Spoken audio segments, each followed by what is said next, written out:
Jackson. Here. Don Edwards. Here. Don Quinn. Here. Appearance of interested citizens or public comment.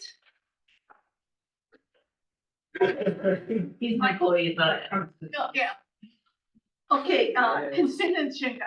It's been requested that we take, the easement off and just, so we're gonna split it. So we're gonna vote just on the minutes and then we're gonna have a discussion with, about the easement. Okay. Okay, so, Need a motion? yep, I'll make a motion to approve the consent agenda as adjusted. is that, okay, yeah, I guess I might be a second. Second. Okay, it's been moved and seconded. Roll call, please. Kate Harrison. Yep. Roger Cole. Yes. Mike Parsons. Yes. Don Edwards. Yes. Don Quinn. Yes. Okay, with this, easement. Yeah, so let's Like talk some about that. discussion. So the request we have is to vacate a portion of a sewer easement. This particular piece of property, you can see on the diagram, there's a 25-foot wide by about 400-foot long, sewer easement, goes through a property at the corner of Diego Fort and County Road. And one of the, I guess one of the items we want to discuss is whether or not we should be compensated for, because that is a property right that we currently own.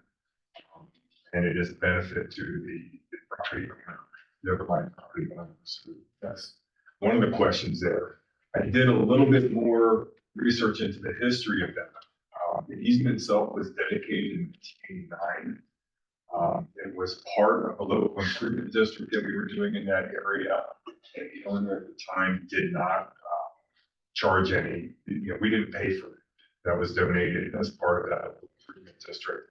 Why it was 25 feet, I don't know. For standards, it is 15 feet, and we're willing, 15 feet is more than sufficient for us, to maintain and take care of this particular pipe, which is why, he would be willing to vacate that extra 10 feet, which would make, I think they've got a proposed development, they're working toward the development there, so it makes it easier for them to develop that. As far as the value of it,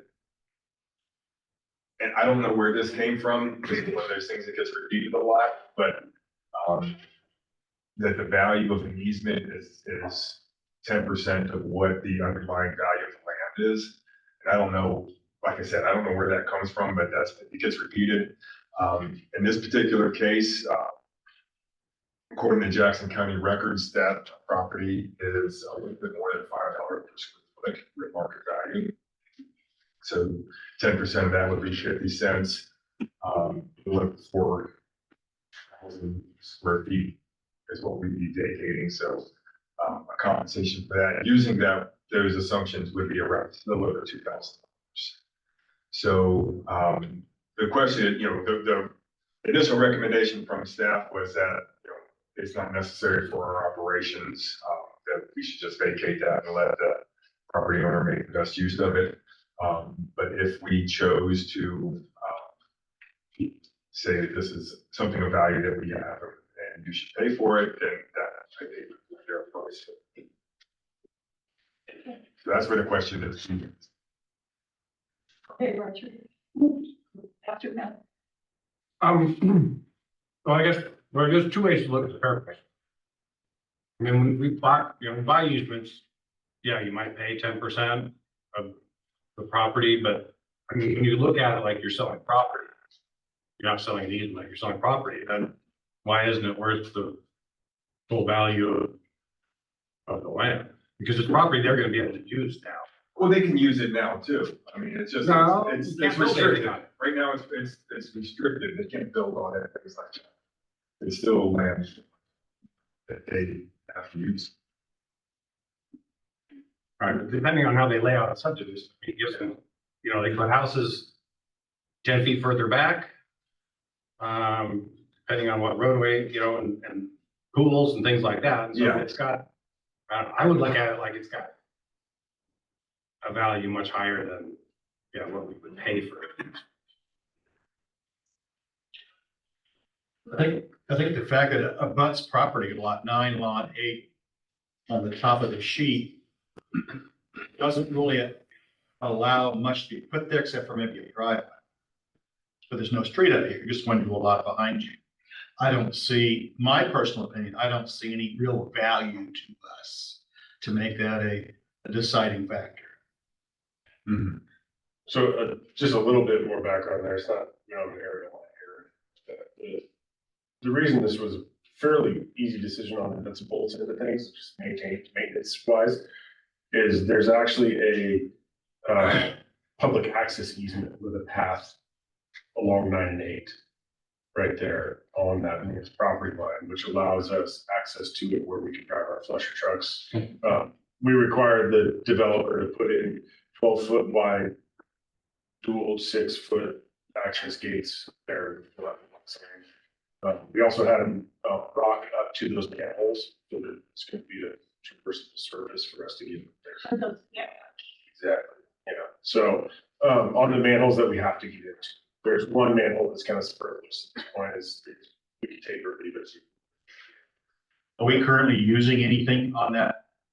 That's just dirt and brown for now, isn't it? Yep. No future use plan for that at all? No, So if they totally fence it off, it doesn't hurt us at all. if they're the case that they're supposed to, yeah.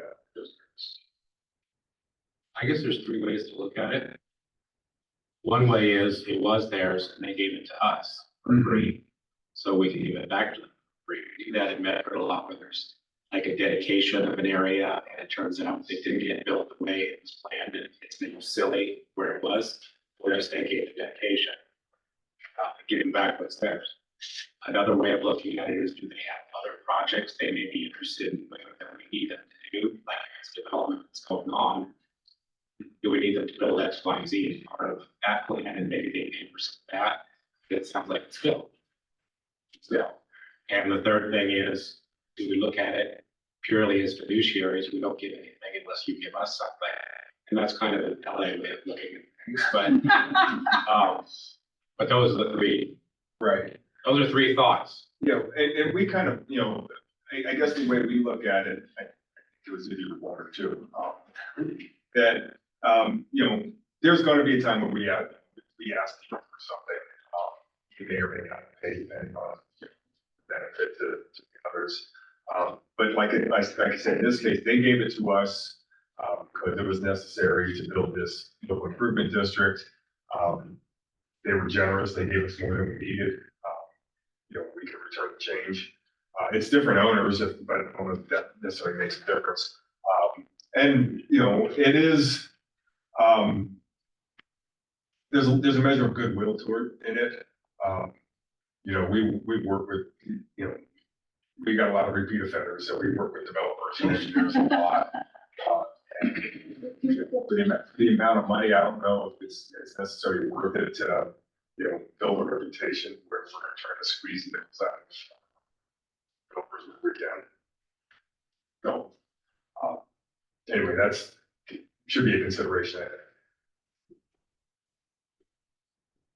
Well, in my experience, my career, those relationships that you have with the developer or even district, critical, especially if you get access to some of your assets. So I feel the same way. I don't know if it's worth.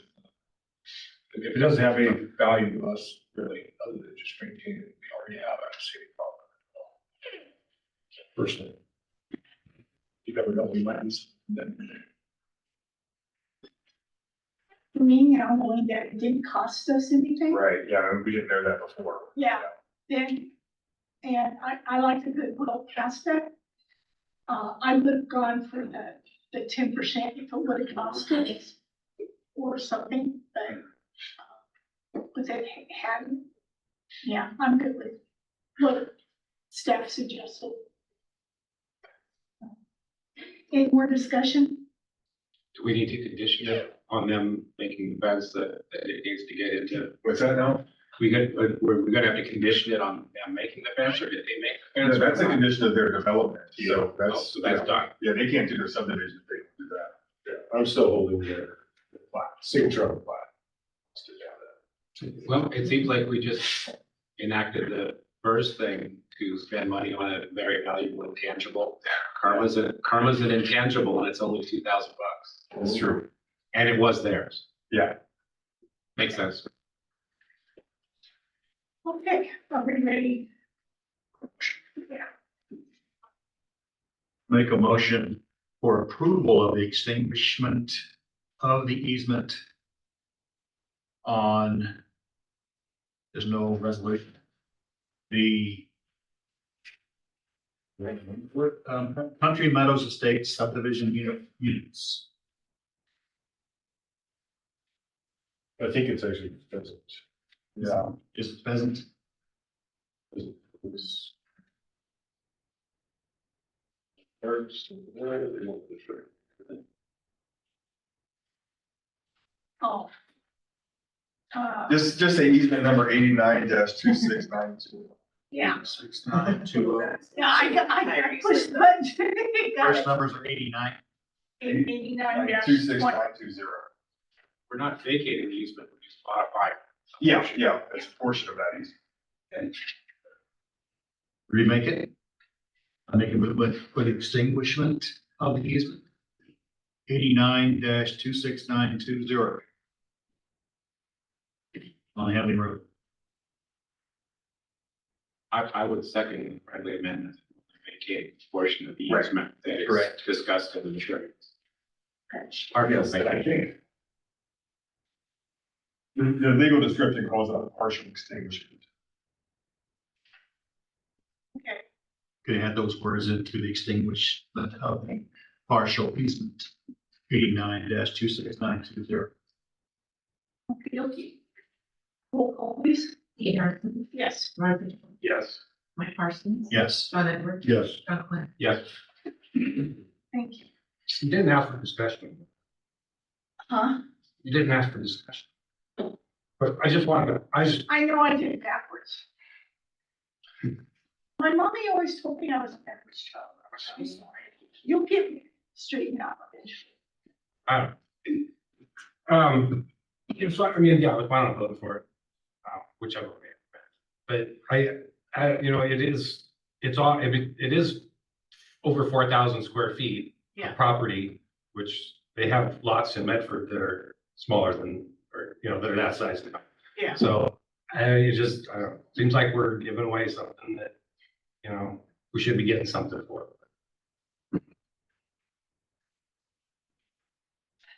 And when I had the discussion with Carl, I thought so too. But since I learned, I don't know. The fact that it didn't cost us anything to begin with. It doesn't have value except for if we sold it. And It wasn't an asset you had to pay for. So you should really collect in good faith when you give it back. So Well, the property owner probably got something in exchange for that sewer. They got access to that sewer line for giving that easement. Right? yeah, There's a benefit. They didn't just that's true. give us 25 feet for nothing to be good guys so that some other developer could run sewer. That's true with two different developers.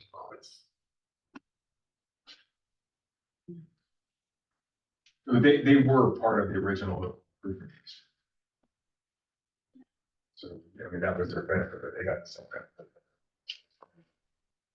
That might be, yeah. And, and we do track that, actually, we've got the original cost sheet, I think that whole project cost $35,000.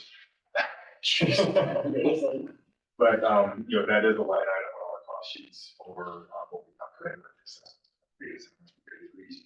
this case, it's zero. I'll get over it. It's good. It's a good. It's a very good discussion because this is come up again. Well, yeah. And what the understanding is, at least for me anyway, is a lot of times we're not gonna want to just give something away because we are, this, we have to be good with the properties of the district. And so there's gonna be times when we're gonna have to charge just because it's the right thing to do. And so we're gonna have to have these discussions every time something like this comes up. So maybe the next time that an easement thing comes up, let's not put it in the consent agenda, let's make it a little bit more. We actually have a standard operating procedure with extinguishing easements on the modified because prior, it was just a determination that it was of no use to us. If it was of no use to us, we would, had to probably just give that back to the property owner. Since we want to add this other layer of analysis, we gotta include that. I think it's procedurally dangerous to just set a precedent, which we have, which might bite us in the butt later on. But we can do a discussion. I'm still comfortable with it. Yeah, it should be noted that this one, as far as these things go, they come up, what, 4 times a year, something like that? Yeah. Most of the time is due to a relocation of our property.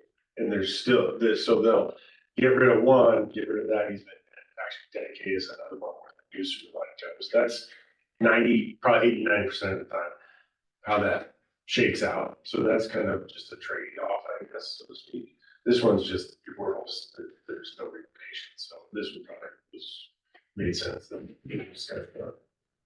This is different. I think for my part, I like having these discussions because it helps staff understand where the board is coming from. And it helps us understand what staff's of why they're, feel comfortable with just saying, okay, yeah, use it. Would it help to have a little bit more, like a more clearer picture? Yes, I would think so. Absolutely. yeah, Height background. yeah. Well, Or like with the subdivision. yeah, I mean, or just even more detail to show the structure of the sewer line. Yeah, these sewer line. Access. Okay. Any other discussion on that one? Okay, resolution 25-04, severance pay for employees not vested yet first. Okay, way back when we thought that we could exclude people from joining purpose, we voted on that, right? Cool. We set up some criteria to be excluded. So now that we can't exclude somebody, what this resolution would do is it would establish a procedure where if somebody who met the criteria retired before they became vested, that they would get a severance package that would make up for what they lost by switching from our current carrier at ICMA or at Mission Square to PERS. So, right now, our retirement plan is the employees contribute to a 401 plan, there's employer contribution. And when we switch, both of those go away.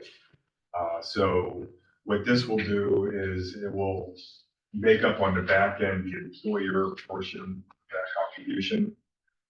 So for instance, I'm gonna use Brenda as an example because she qualifies. So Brenda retires in 2 years. We hunt her down and drag her back. Well, we wish her well because she hit the lottery. She's living on that. You won't mind me. That depends on whether she shares. Yeah. But if she retires in 2 years, she would get nothing from PERS. But she wouldn't have gotten any benefit from the employer contribution portion of it. So we would go back, calculate what her wages were in that 2-year period, and then it would be 12.5% that we would give that as a severance to make up for what she missed. So if she waited 5 years and became vested, that goes away. So the criteria are that you have to be an employee in good standing when we make the transition. You have to have reached normal retirement age as defined in our current plan, which is defined at 55 years years. And I tied those together because you just don't want to, if you just start arbitrarily choosing ages and it's trouble, but since it is our program benefits, and then you got to retire before you become vested.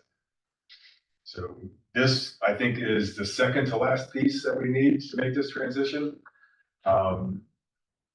The other part of it is I still haven't finalized the agreement with PERS.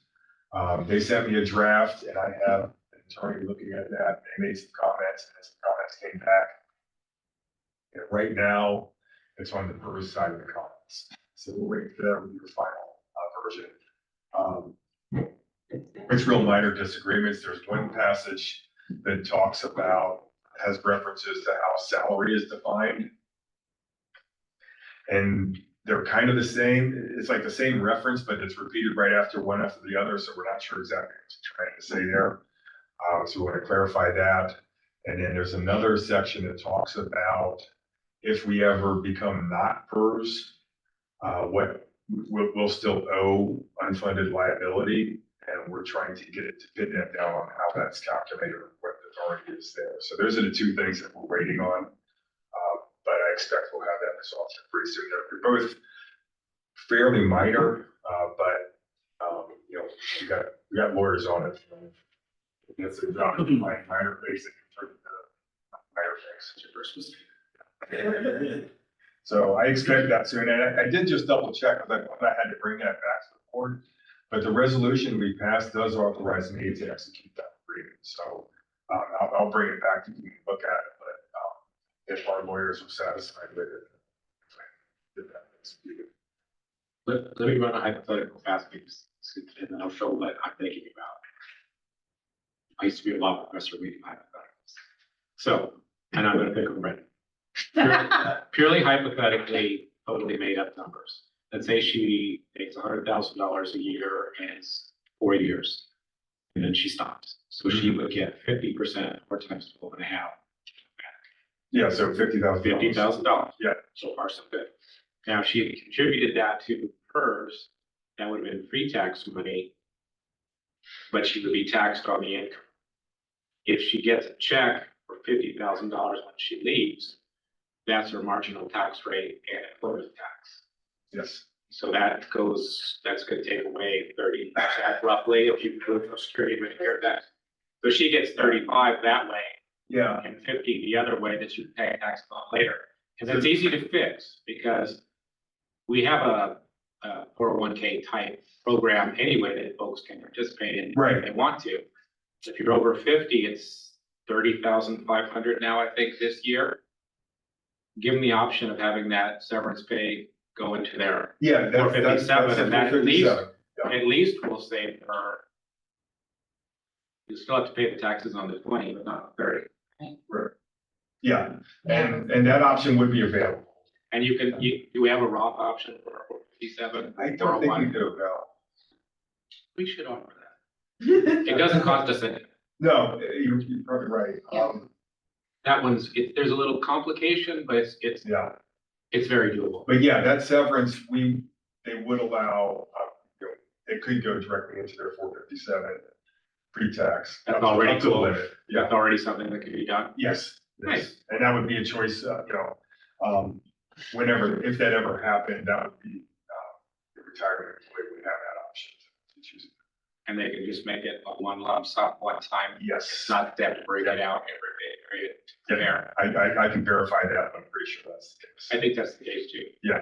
Beautiful with that option. Okay. Yeah. It's still, I mean, you still lose Yeah, some, there's but some- that's the high yeah. quality problem you get with that. Yeah, and I tried not to get involved in, well, you know, if you've been investing all along and the stock market went up, and you got more, without you got less. That's too speculative. Yeah, I mean, the real thing is she stays the 5th year and works 5 years, she gets all the money back. yeah, and if you're And gonna then the do rest 4 is years, gravy. might as well do 5. Yeah, Tomato. yeah. Thank you. That was my question. So there's, so how many are there? There's 4 of us fit into that category, and we've got John, Kevin, Shannon. Is that it, just two others? I think, yes, there's not a whole lot. Two Jones. John's already 65, so he's already, he'll be all, Oh, he's he'll be already vested the day we switch. You don't have to do 5 years, you're 65. What's that? You don't have to do the 5 years to vest under a reset, you're Yeah. 65. So yeah, once you turn 65, it doesn't matter how many years you have. You're on. You know, you don't have a lot of years for the formula, so your pension's gonna be not much, but you're automatically vested if you turn 65 years. So sometimes let's pay people. I'll move for approval of resolution 2504, service pay for employees not vested first. Second. Hey, it's been moved and seconded for resolution 2504. Roll call, please. Kate Harrison, Yes. Roger Cole, Yes. Mike Carson, Yes. John Egbert. Yes. John Platt. Okey dokey. Now, next one is resolution 2505, award of a bid for Shade Cove. WWTF disinfection and construction. Okay, Yeah, I mean, this is,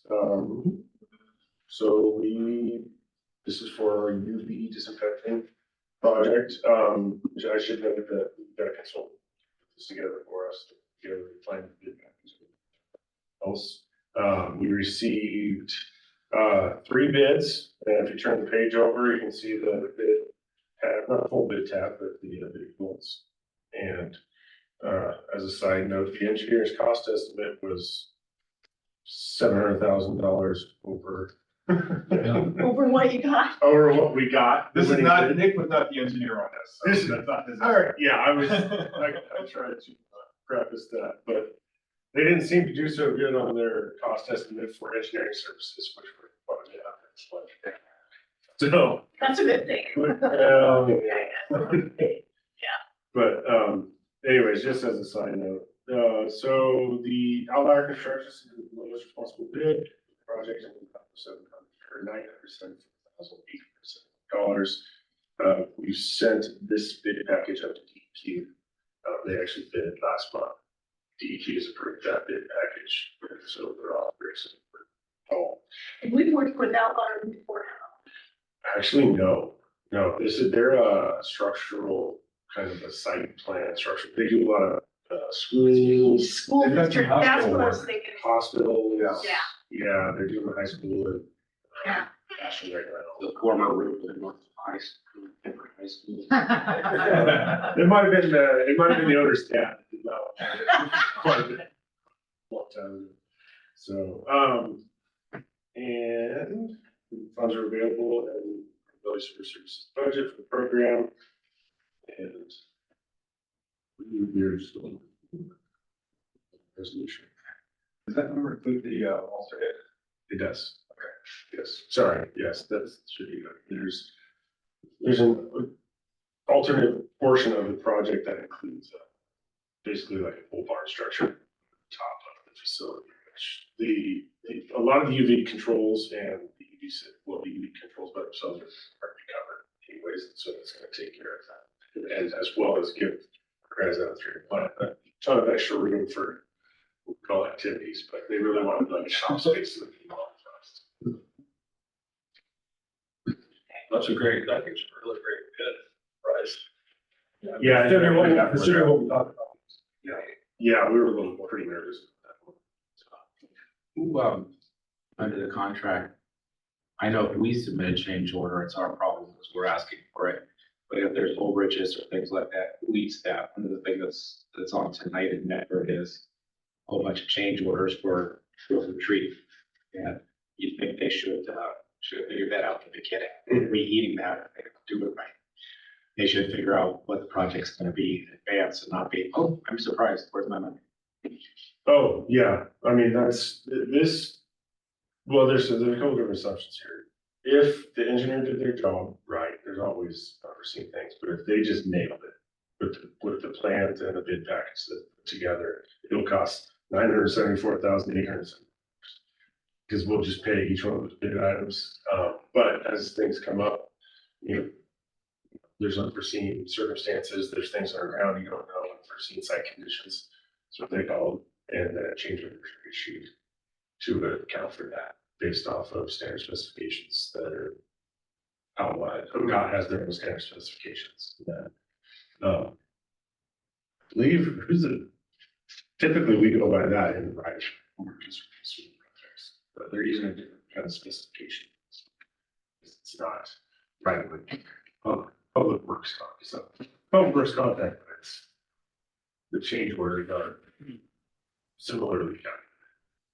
Basically, if it's missed on the plans, then Whose fault is it if it's missed on the plans?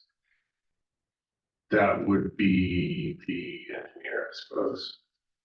And us, could be, that we negotiated. Which was you this time? No, not me this time. I was getting on my wet bill with 13 lashes. I know. The owner usually picks up the costs associated with an engineer's errors. Correct.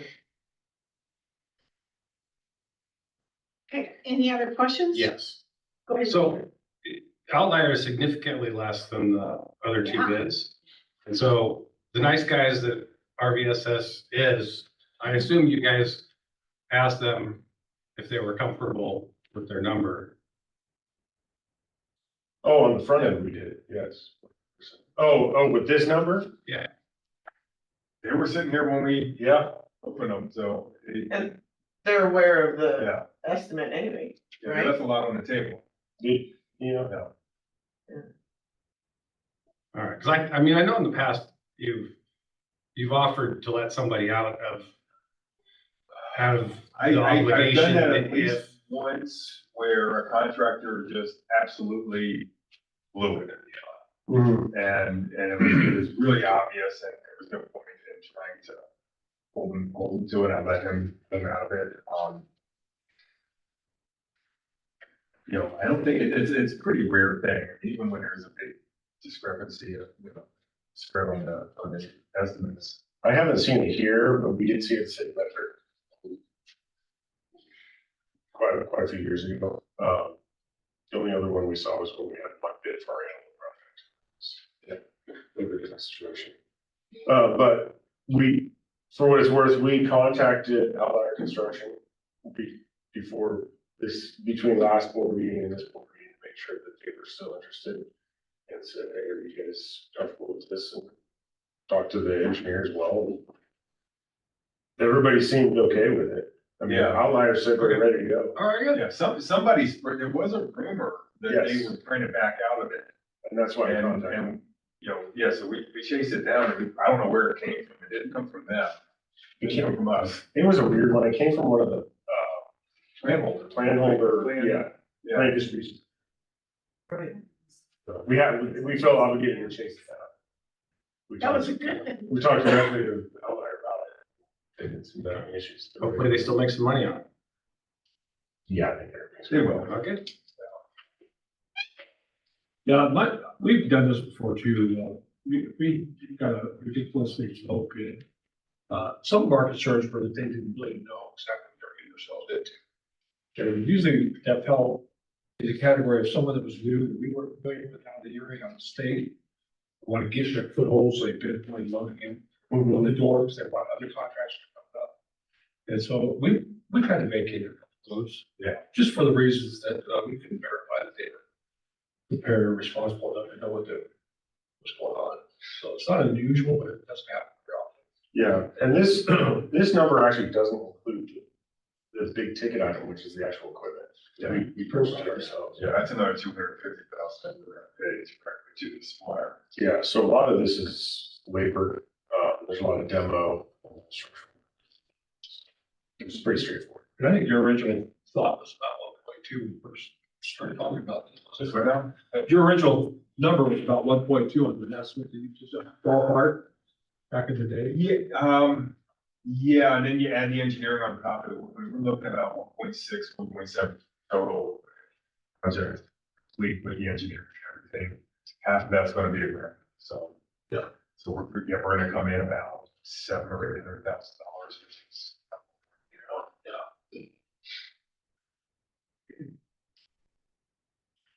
All right, I'll move for approval of resolution 2505. Awarding the bid for the Sheeting Cove wastewater treatment facility UV disinfection. Inspection. I'll second that. Okay, it's been moved and seconded. Roll call, please. Kay Harrison, Yes. Roger Tom, Yes. Mike Parsons. Yes. Yes. Yes.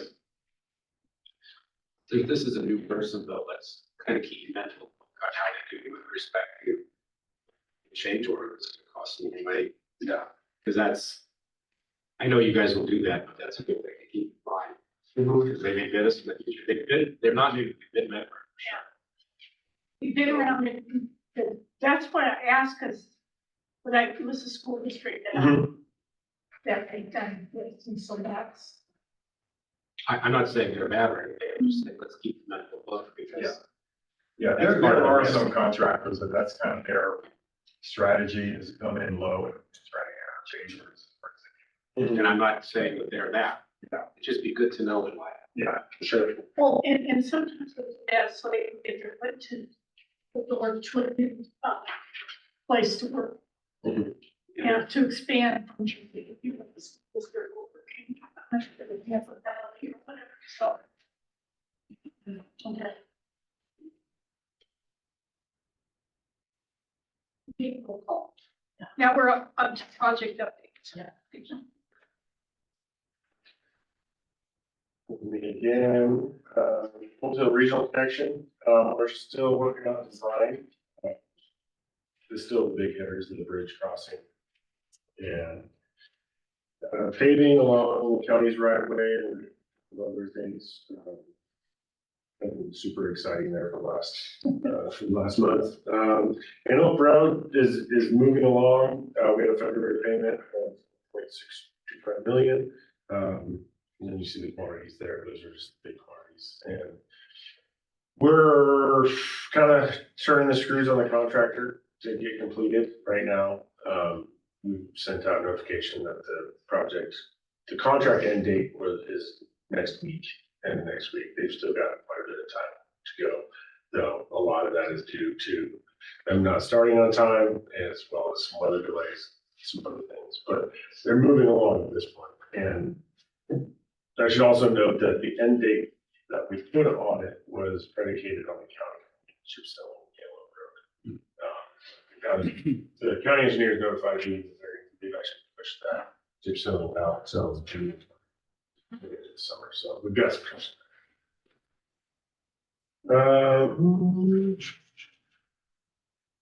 We're still working on J362, the 4th Street and River Crossing Agreement. We've got a couple of private property owners to talk to realign some sewer laterals and do some potable water mains.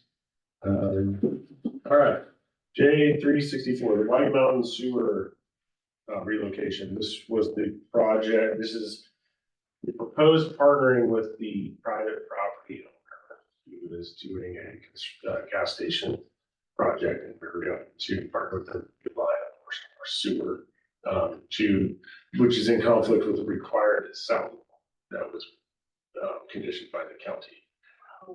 So per the board's request, we went back to the owner and let them know that the board was interested in the price that they gave us and the approach. So they said, okay, well, we're gonna go back to the drawing board, see what we can do. So at the end of the day, what ended up happening was the county about their conditioning of the sound wall. So then county called me through a bunch of conversations as well as meeting the owners.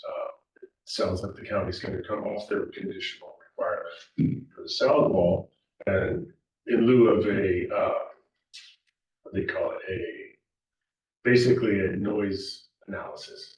I can't remember the technical term off the top of my head, but so if they can prove that they actually have sound fences, quote unquote, that do basically the same thing, they have to do design for a very specific. It's based on a weight loading, which is weird, but somehow it equates to decibel reduction, some sort of decibel reduction. But at the end of the day, they said that that's fine if you can prove that a fence does the same thing as a cell phone, you guys can put a fence instead. So I condition that those fences have to have standard individual pier footings, just like any other post and panel fence. So at that point, at the end of the day, we don't have a requirement. No fences in our easements. Under the assumption that we have a restricted easement there, so we don't really have a way to tell them we have to sewer lines because of that. So now that's where we're going with that. So I'm working with the contractor and the engineer and the developer to basically overlay all the fence footings to make sure that they don't lie over the top of the existing sewer line. All of the landscaping, make sure that they don't lie over the top of the existing sewer line. And basically that's what left with the existing condition. All we really about this. So that's the long-winded story to let's do that. We wouldn't pay. We pay zero until at some point in the future, quite some time from now, we have to rehab that sewer. So Which may or may not cost the $161,000. Yeah, my crystal ball says it's gonna cost more, but it's in the future. We will, the sewer's in pretty good shape. Right now. It's not. Recent season life. So is the fence gonna cost them less than the sound wall? It's gonna cost them less than the sound wall and the sewer. Yeah. Oh, yeah. So yeah, but I don't know the answer to that.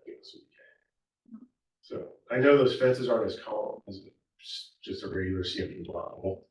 So it's hard to say. Oh, that's true. Yeah. Okay. Thanks, Nick. Yeah, that's the long-winded story that a bit of a saga. So it's actually still ongoing there. I have an email that I haven't seen yet. They've actually submitted the fence. Glenwood Shore Facility, that's disinfection we already discussed. J368, the Table Rock Road sewer replacement. You might have noticed that that's been paved for right away.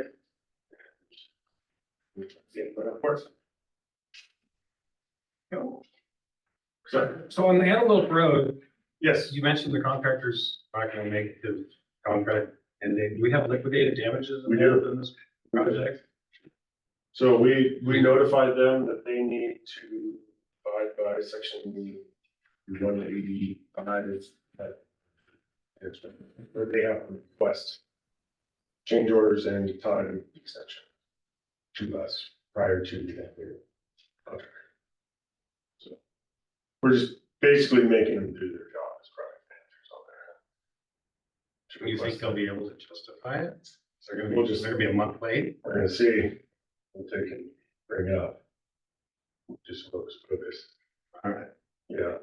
I mean, we yield that sore, Not very often. not very often, but I've done it. And it doesn't happen very often. I mean, even at the city of Metro there, in the industry, liquidated damages don't get very often. First off, that we imposed it on our Wilson Way sewer location for extension.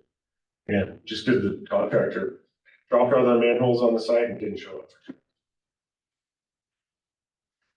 So this delay is gonna cost us anyway. This will not cost us.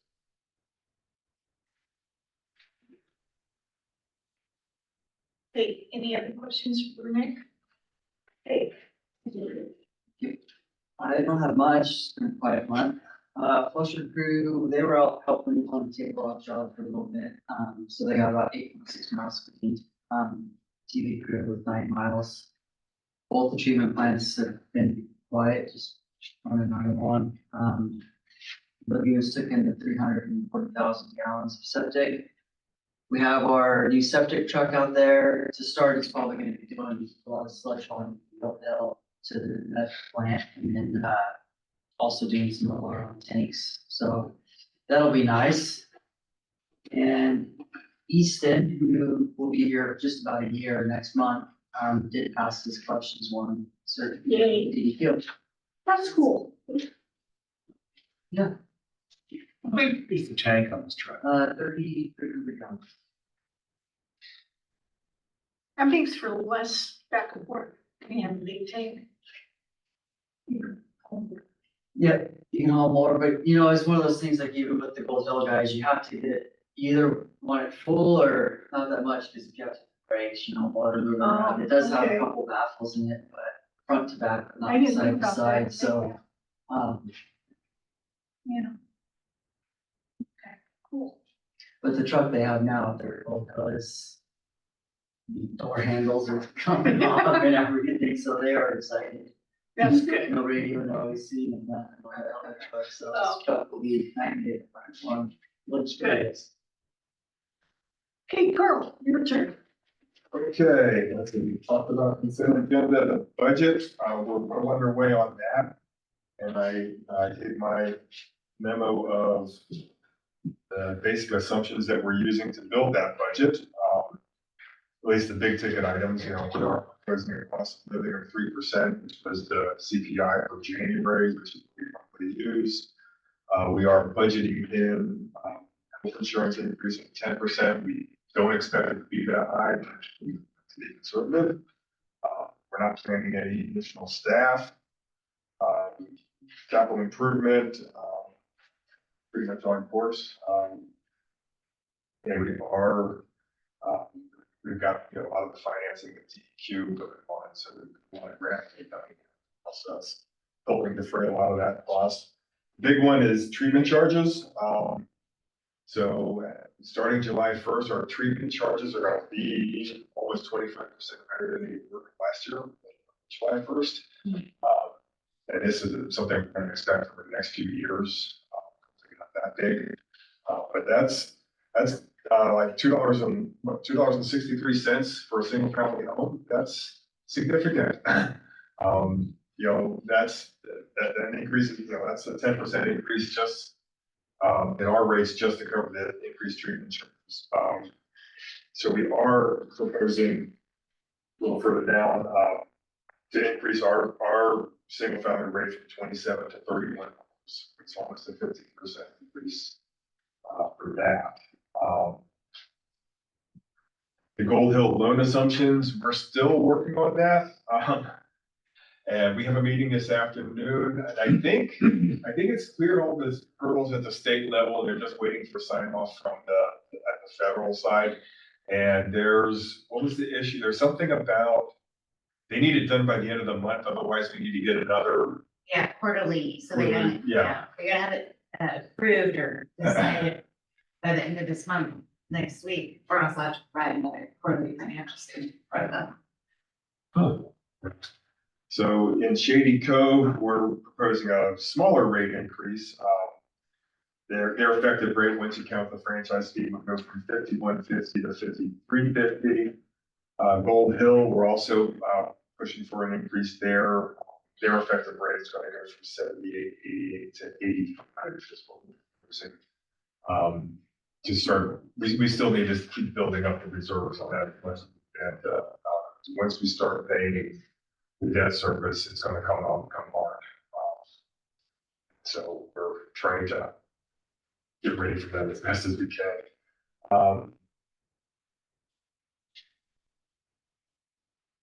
And then, yeah, I guess the last thing, I'm not building any changes into our SDC revenues in the budget, but we'll talk about that as we get closer to June. You know, that's when we have the opportunity to reset rates on it. So we'll have more information about how much room we have to move with the SDC rates. And I always like to point out that you know, our sewer rates are still incredibly low relative to the rest of the state. I can share the screen with you on that.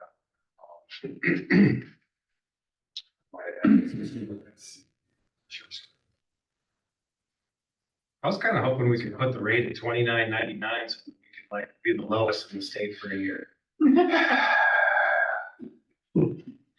I've done a lot of work, you know, in a previous life, I did a lot of work for the Halem Bay wastewater, and you're never going to beat them because they have these giant lagoons. I mean, And they serve 3 tiny towns, Manzanita, Wheeler, and Halem. And their total population they serve is, probably, I'm trying to think, 5,000 or 6,000 maybe in the summertime.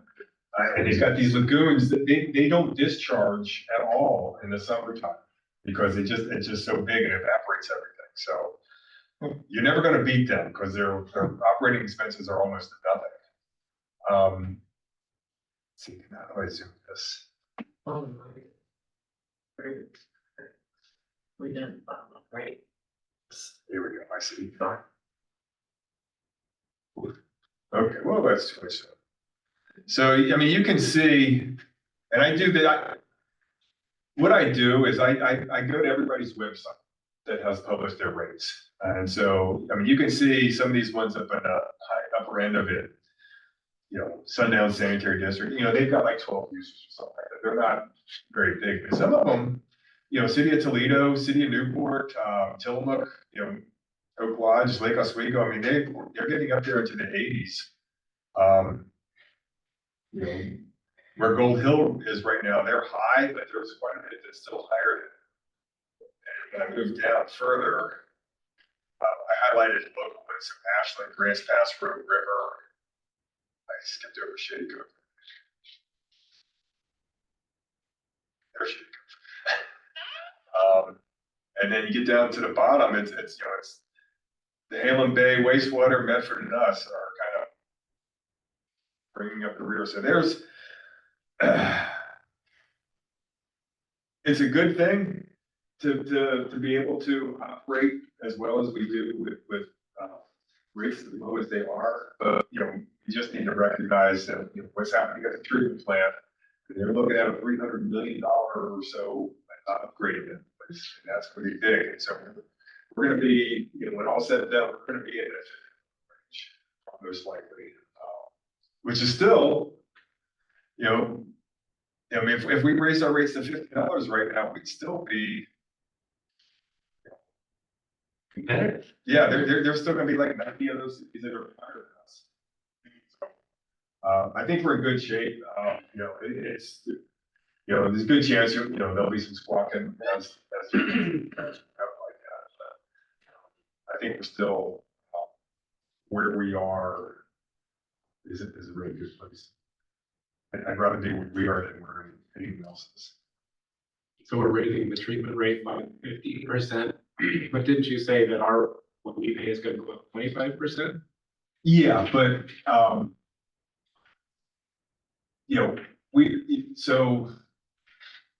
the treatment charges are going up 25%, but our portion of treatment charges are less than half. Oh, you meant bills. Yeah. So we don't need to increase our operating expenses by 25% to keep operating the way we want to. So we're like 5%. Sorry, Nick, no RVSS Corvette. I'll drive the truck. It's just a shut. I see a red with a little fish on the side. So I mean, if you have any questions about the assumptions that we're using, let us know. We need to make changes we can, but this will all be when we have to prepare the draft budget. That's what it's going to be based on. Our strategic plan development, we're making pretty good progress on it, and I just threw a really, really rough draft of where we are and identifying goals, just to give you a sense of kind of things we're looking at. We're gonna be talking about that a lot more tomorrow with the staff. They probably fine tune this. I might have something pretty close to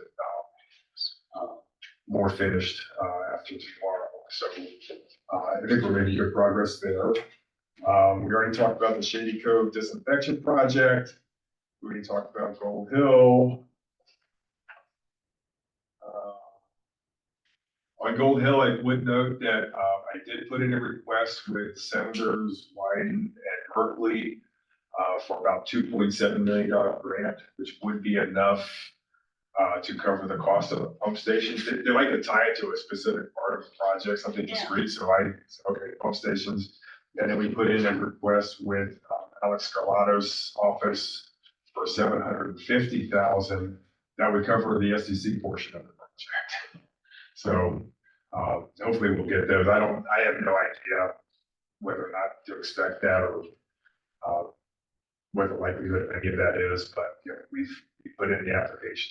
So we'll see what comes up. We've talked about the PERS, the severance and board elections, and you guys are both registered for the election, so we're in good shape there. And I think that's all I have. I need Roger to stick around. Thanks, Kay. I do. As long as today, there's no rush to PSS, it should be free. Yeah. And if not, we'll talk about this. Yeah. We've been fun. Yeah. Well, you guys are, you got a couple of dark horses that showed up that we didn't know were running, and all of a sudden we see the ballots. I'm like, who's going on there? Who's Roger up to? So it could happen. Just make sure you get your picture in it, because people who don't put their picture in it, don't win the things. Yeah, that stuff's not due. I think you got a week or so to. Right. Yeah. Just don't put your badge. On the Yeah. photo. Yeah, they probably screened that. Yeah, they probably would. Branding is it. It's okay. Carl, treatment costs, like, when Shady Cove is done, the UV treatment stuff. Will be a better working. That's gonna drive the cost down. That way. As far as We reduced when we first annexed, we reduced their rate by a couple of dollars. And then it's gone up since then. Because that was part of the, deal we cut with the mayor at the time. We were able to temporarily reduce them. You know, the difference is the treatment, and, you know, the problem is those small treatment plants, you just can't operate as efficiently. Other than that, everything's more or less the same. You know, and we treat them the same. We don't differentiate on the collection systems. So everybody pays the same basic amount for operation and maintenance of the collection system wherever you are. And the difference between Shady Cove is the cost of the treatment. So, and we don't we'll do a collection. We don't track or map projects by city or region or anything like that. So, we just consider it a whole system. Anything else? You need a motion to pay the claims, please? Make a motion to pay the claims. I'll second it. If we move in second, roll call, please. Kay Harrison, Yes. Roger Phone, Yes. Mike Parson, Yes. John Edwards. Yes. Jonathan. Yeah. Cool. Anything else? Hearing nothing else? We're adjourned. Thanks, guys.